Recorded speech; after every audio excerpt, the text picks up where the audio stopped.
आकाशवाणी का ये अहमदाबाद वडोदरा केंद्र है। प्रस्तुत है कार्यक्रम हिंदी जगत। प्रस्तुति दीपशिखा दुर्गा पाल की।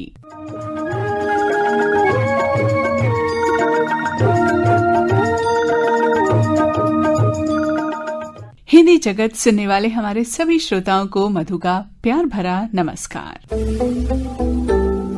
होठों पर हंसी होती है मगर दिल कुछ टूटा सा होता है। घिरे होते हैं लोगों से हम, पर कोई रिश्ता तो कहीं पीछे छूटा होता है। हाथों में होती है कलम, फिर भी उत्तर पत्रक अधूरा ही होता है। गले में टाई लगा, माथे पर बोझ लिए घूमते हैं, तब भी सेल्स टारगेट कहाँ पूरा होता है। कोई कर्ज में, कोई गम में, कोई नशे में तो कोई अंधकार में डूबा होता है। जीने की चाह में हर कोई हर पल मौत से लड़ रहा होता है। और दोस्तों, जो लड़ते लड़ते थक जाता है वो मौत का दामन थामता है। हमें से न जाने कितनों के अंदर कितनी बार ये ख्याल आया हो कि बस अब संभव नहीं हो रहा, अब ये बर्दाश्त के बाहर है, अब ये दर्द सहन नहीं हो रहा। हम हिम्मत हार जाते हैं और आत्महत्या कर लेते हैं। हर साल दुनिया में लगभग 70 लाख लोग आत्महत्या करते हैं और इससे कई गुना लोग आत्महत्या की कोशिश। अवसाद, लाचारी, हताशा, मानसिक समस्या होती है वजहें जीवन से हार जाने की। लेकिन दोस्तों, जब सब खत्म होता दिखे ना, तब बस एक कदम, जी हाँ, हिम्मत करके बस एक कदम आगे बढ़ाने की आवश्यकता होती है। आत्महत्या किसी भी परिस्थिति में समाधान तो नहीं हो सकती। यही समझाने और लोगों को जागरूक करने के लिए कल यानी 10 सितंबर को विश्व आत्महत्या निरोध दिवस मनाया गया और हर साल ये दिन मनाया जाता है। और दोस्तों, आइए कार्यक्रम को आगे बढ़ाते हैं। सुनते हैं डॉक्टर प्रणव भारती की लिखी कहानी उनकी ही आवाज में। कहानी का शीर्षक है शेष भाग जिंदगी का।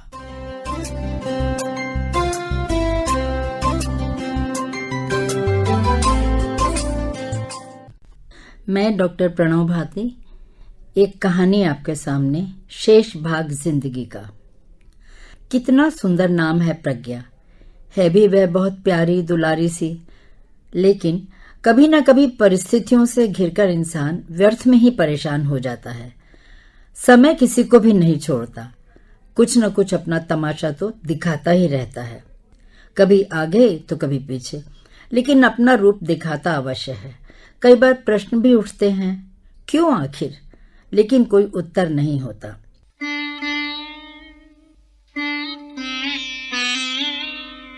प्रज्ञा से मेरी बहुत पुरानी पहचान है, खूब समझती हूँ उसको, उसकी परिस्थिति को, उसके मन को, उसके चिंतन को। लेकिन हर इंसान के ना दो रूप होते हैं, एक भीतर का, एक बाहर का। हम सब कितना ही एक दूसरे से खुले हों, कुछ न कुछ हमारे भीतर ऐसा होता ही है जो हम किसी से साझा नहीं कर पाते। अंदर ही अंदर सोचते रहते हैं, चिंतित रहते हैं, कभी कुढ़ते हैं, कभी अपने भाग्य को कोसते हैं, तो कभी इतने टूट जाते हैं कि जिंदगी बोझ लगने लगती है। और फिर बोझ जिसे ओढ़ने बिछाने से हम कितना घबराने लगते हैं कि जिंदगी से पीछा छुड़ाने के लिए कुछ व्यर्थ के उपक्रम कर बैठते हैं। कुछ उदास सी लगती हो, कई दिन से उसे चुप देखकर मुझसे रहा नहीं गया। इतनी खिलंदड़ी सी लड़की यूं आखिर चुप क्यों रहने लगी है? मन में बार बार ये विचार उठते। नहीं दीदी, ऐसा कुछ नहीं है।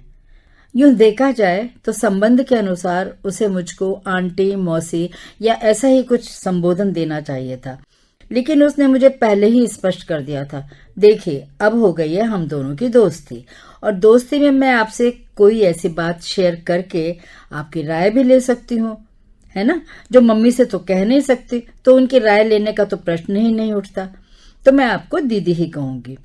और बड़े उत्साह से उसने मेरी ओर अपनी हथेली कर दी थी, जिस पर मैंने भी खुले दिल से तपाक से उसको ताली दी थी। हम दोनों ने वातावरण में एक उन्मुक्त ठहाका उछाल दिया था। अच्छा है, किसी की तो सुनोगी। उसकी माँ शालू यानी डॉक्टर शालिनी सेठ कुछ ठुनक कर वहां से दूसरे कमरे में चली गई थी।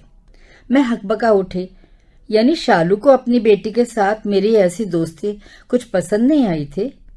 कुछ देर के लिए मैं सहम उठी, लेकिन दूसरे ही पल चंचल प्रज्ञा ने कुछ ऐसी हरकत की कि मेरे चेहरे पर मुस्कान थिरक आई। लेकिन मुझे शालू का इस तरह वहां से चले जाना बहुत खटक रहा था। शायद कुछ समय बाद शालू को अपनी हरकत पर कुछ अफसोस हुआ होगा, क्योंकि कुछ देर में ही वह एक ट्रे में कॉफी के 3 प्याले और कुछ स्नैक्स लेकर आ गई थी, और बहुत ना नुकर करने के बाद भी उसने मुझे जबरदस्ती अपने बनाए स्नैक्स खिला ही दिए थे, जिसकी उस समय कम से कम मुझे तो बिल्कुल भी जरूरत नहीं थी। प्रज्ञा अपनी दोस्ती के वायदे पर टिकी रही, मैं उसकी दीदी दोस्त बनी रही, और वह न जाने क्या क्या और कैसी बातें मुझसे साझा करती रही। मुझे भी अच्छा लगता था। मेरी बेटी भी लगभग उसकी उम्र की ही थी जो बाहर शिक्षा प्राप्त करने गई हुई थी। प्रज्ञा की चुलबुली बातें मुझे उसकी याद दिला देती और मेरा मन भीग जाता। प्रज्ञा मुझसे दौड़ती हुई ऐसे आकर चिपट जाती जैसे मेरी अपनी बिटिया हो। अब 2-4 बार से न जाने प्रज्ञा को क्या हो गया था, चुप्पी साध कर जाने क्यों बैठने लगी थी। लगता था जैसे वह मुझसे बहुत कुछ कहना चाहती हो, लेकिन कुछ ऐसा है जो उसकी जबान पर ताला लटका देता है। बताना प्रज्ञा, हुआ क्या है? फिर भी वह चुप बनी रही। तो ठीक है बेटा, मुझसे कुछ पर्सनल शेयर नहीं कर सकती तो अपनी मम्मी को ही बता दे। कुछ हो तो बताऊं ना आपको, और मम्मी को टाइम है उनके पास मेरे लिए। मुझे यही बात समझ में नहीं आती थी कि एकमात्र बिटिया होने के बावजूद वह अपने माता पिता के करीब क्यों नहीं थी। वह बार बार यही उत्तर देती जो मुझे हजम नहीं हो रहा था।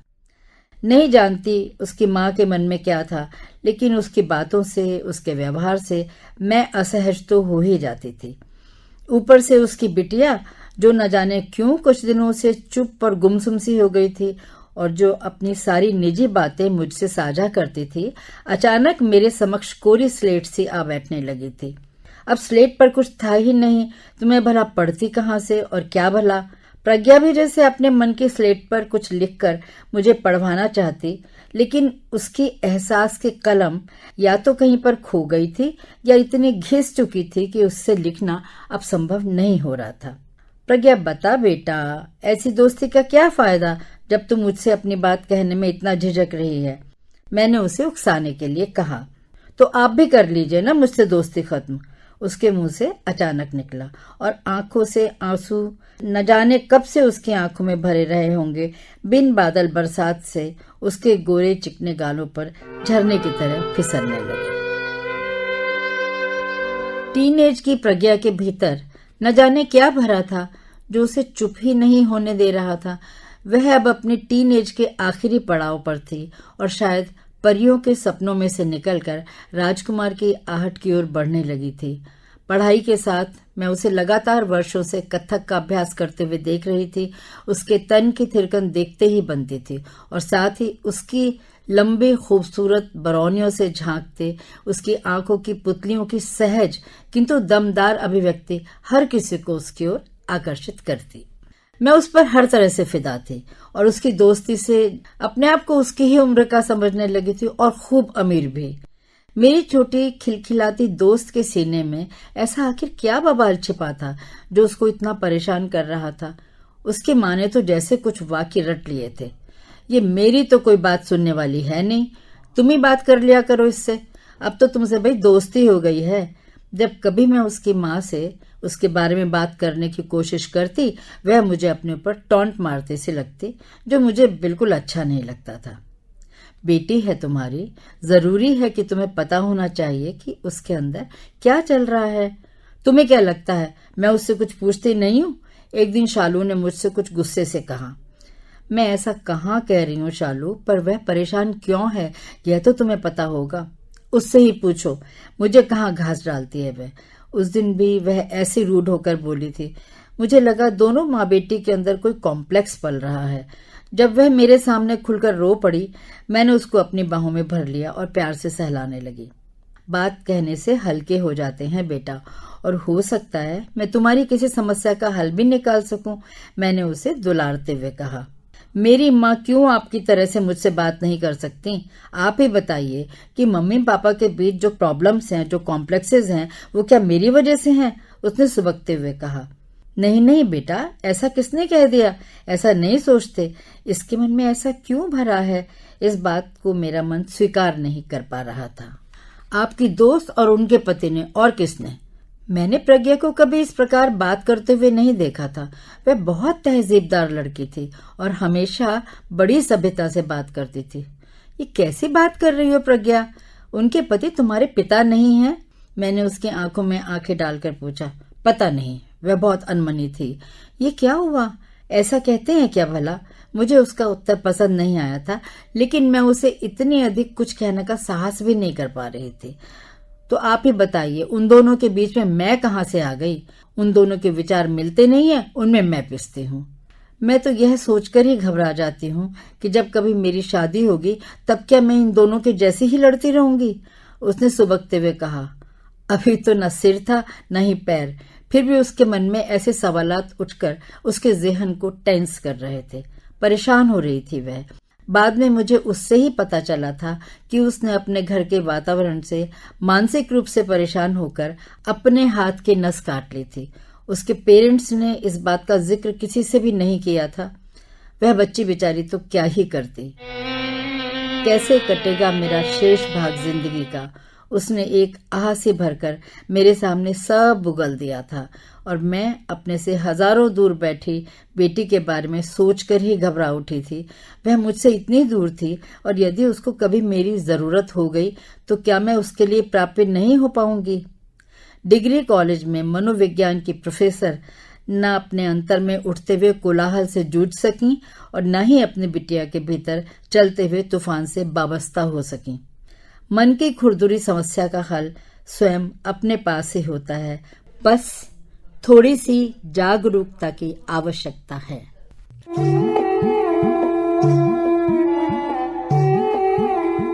शेष भाग जिंदगी का ये कहानी अभी आप सुन रहे थे डॉक्टर प्रणव भारती की लिखी हुई और उन्हीं के स्वर थे। और दोस्तों, आपको जाते जाते याद दिला दें, 14 सितंबर को यानी हिंदी दिवस के उपलक्ष्य में हम एक विशेष कार्यक्रम लेकर प्रस्तुत होंगे 11:02 से। तो सुनना न भूलिएगा हमारा ये कार्यक्रम। और अब वक्त हो चला है आपसे इजाजत चाहूंगी। तो अगली मुलाकात तक के लिए आप अपना ख्याल रखिए, खुश रहिए, स्वस्थ रहिए। नमस्कार।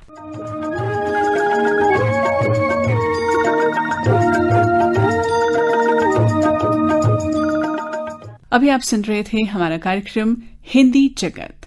हमारा ये कार्यक्रम आकाशवाणी के अहमदाबाद वडोदरा केंद्र से प्रसारित किया गया। प्रस्तुति दीपशिखा दुर्गापाल की।